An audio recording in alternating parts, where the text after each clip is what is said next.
He claimed, for example, that he solved the recent flare-up in the violence between India and Pakistan. How do you see his role?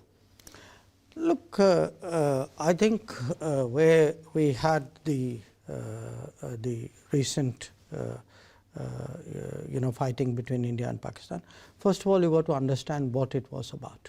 Okay, it started because it was triggered by a very barbaric terrorist attack in the Indian Union territory of Jammu and Kashmir, where 26 tourists were murdered in front of their families after ascertaining their fate.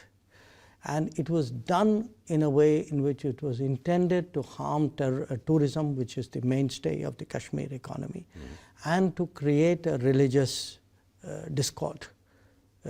Deliberately an element of religion was introduced. And to understand that, you've got to also see that on the Pakistani side, you have a Pakistani leadership, especially their army chief, who's very driven by extreme religious outlook. So there is clearly some connect between, the views that were expressed and the behavior that was done. We identified the people, the attackers. We know that they are linked to the Lashkar. We know the command centers of the terrorist groups. Okay, it's not a secret. In fact, I should show you. We have, if you look at the UN Security Council, UN Security Council publishes regularly a kind of list of major terrorists. Okay, so it looks like something like this. This is the UN.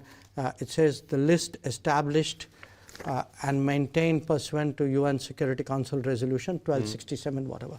Now, if you go through this list, these very places, the terrorist list, these are famous, well-known terrorists, notorious terrorists.